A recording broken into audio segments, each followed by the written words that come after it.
Good evening, dudes. It's Erica with Not Your Average EDC for an impromptu video. But first, what are we flipping and sipping? You guys know what I've been flipping lately.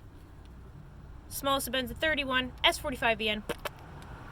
And my life is really sad right now, so what I'm sipping is this piece of shit dog head drink. First of all, this isn't even mine. I stole it from my roommate. It was on the table, so now I'm drinking it because it works. But it tastes like if you were to take some alcohol and put it in a dirty toilet and swish it around, this is what it tastes like. Oh my god. But it's 7%, so we're going with it. Okay. Let's get down to business. Today's video is going to be kind of quick, but it's a question that I get a lot, and it's, what is my favorite of all time EDC steel? I've used a lot of them. I have a few choices. I can't really pick one because I feel like that's just too pinpointed. And I really don't have one favorite. I have at least three that I definitely would recommend to anyone for general EDC tasks. So let's go through those. First, any type of S30V. I love S30V blade steel. I'm really excited that Benchmade decided to upgrade from their 154 cm to S30V for their baseline steel. Sorry for the traffic as usual. I seriously love it. It has great edge retention. Wow, the drink is already... I've been drinking. It has great edge retention. That's what I was trying to say. It is pretty good with corrosion, and toughness-wise, man, I've had awesome luck with this. So this is the knife in particular that I put up a video of me going through the garden roots and stuff, and aluminum cans. I have proof of that one too. But this is a knife that I EDC'd for many weeks testing the coating. I wasn't testing the steel underneath because I already had a lot of experience with S30V, but it just kind of established my already high opinion of S30V. It's just an awesome steel. And what I love about it is it's a little bit toothy, but not too toothy. So crew wear, I've noticed, is super toothy, and I personally like it, but not everybody does. And so that's one end of the spectrum with super toothy steel that is almost too much for some people. Crew wear could be a little too much for some people. But then if you go all the way to the other end with let's say a Chris Reeves S35VN, you can get a mirror polish on that really quick. It smooths out like crazy, and it is sharp, but it's almost too slick, and you can't get enough traction with it sometimes, and I don't like that either. So I don't like too toothy, I don't like too smooth, and S30V is a perfect in between where you get a little bit of toothiness. It has enough to grab material and pull it and cut it, but it's not getting hung up, and it's not you run your fingernail on it and you're zzz, zzz, zzz, zzz, you know, it's great. I think it's great. I think it's a great EDC steel. I've had awesome experience. It doesn't chip, it doesn't roll, it's rugged as hell, and I can't really say anything bad about it, to be honest. I have nothing bad to say about S30V. So that's a great choice. And it's at a great price point, in my opinion, as well. Generally speaking, they're 110, 140, around that price point for a basic EDC knife in S30V blade steel.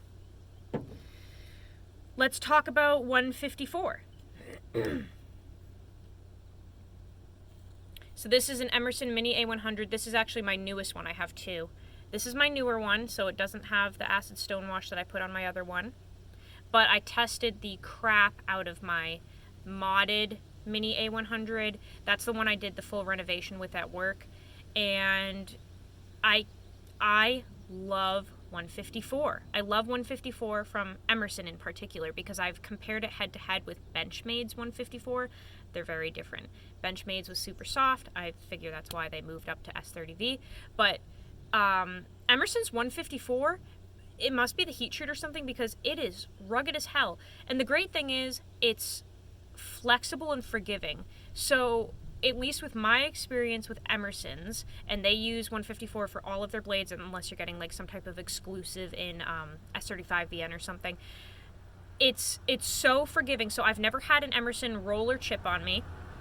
That's my experience. I've never ever had that happen. I have had small flat spots show up on the bevel from extremely hard use, but aside from that, nothing. It just goes dull, and then you sharpen it, and it's easy to sharpen. It comes up really quick. You can get a good working edge with it.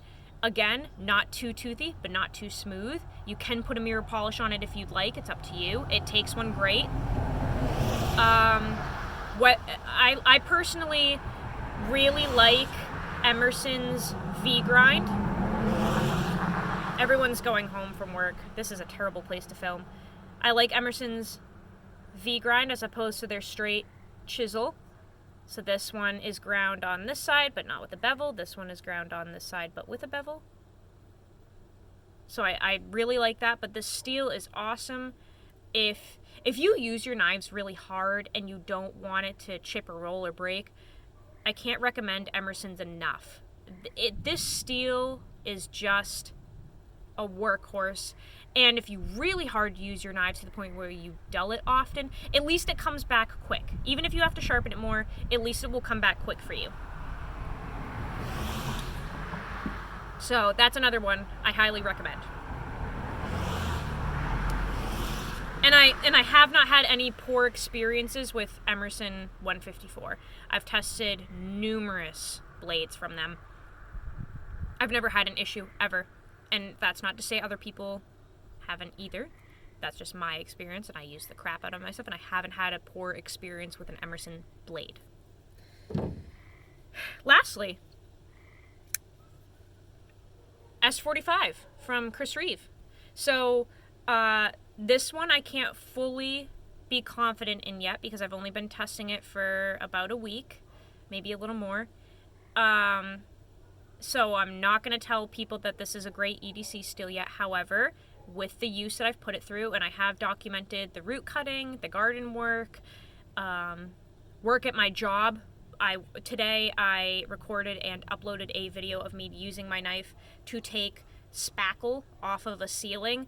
I had kind of put it onto a groove that I probably shouldn't have. It didn't really need it, like it was kind of just an accident, and when it hardened I just chipped it off with the edge of this. And man, this thing is great so far. This S45 VN is great so far. And just for confirmation, because we have this whole thing going on, I have taken the blade out and confirmed that this model is in S45 VN. There are a number of people that got these 31s, and it actually was in S35 VN. Ouch. Mine wasn't. Mine's a straight 45. It has 45 printed on the blade. So we are indeed testing the 45 VN steel. It's fantastic so far, guys. I have put this through hell, and I've only stropped it once. It's still super sharp. It doesn't chip. It doesn't roll. It's very forgiving. It wasn't hard to strop back up, and it's been taking a mad beating so far with ease. So I'm figuring this will probably go up into my favorites. I wanted to include it because I'm having an extremely good time with it so far. And I figure it'll be up there. So just throwing that in there, that Chris Reeves S45 is way better than their S35, straight up way better. So there's another one. There's 3 different options that you have to try. I will throw in a few options that are tough. I don't have them on hand, they're up in my room, but I will say I have M4, and that is a little chippy and it rusts easily, so I love it. It's tough as nails until you chip it. So that's one that if you're knowledgeable about sharpening and such, then go for it, but M4 can be a little tough, Maximate can be a little tough. I found that very chippy until I got past the burnt edge. And the crew wear that I tested from Benchmade on the Mini Adamas is awesome. I loved it. I'm knowledgeable with sharpening, so it was easy for me. However, if you're not, again, it comes crazy toothy from the factory, and some people freaking hated it. So just beware of M4, Maximate, and Crewwear. They can be a little chippy and toothy. If you don't like that, you might want to go with something a little more flexible, like the ones I mentioned earlier. But anyway, have an awesome night, guys. Cheers, and don't ever try this because it tastes like shit. Nasty. Speaking of shit, use yo shit, bros and sisses.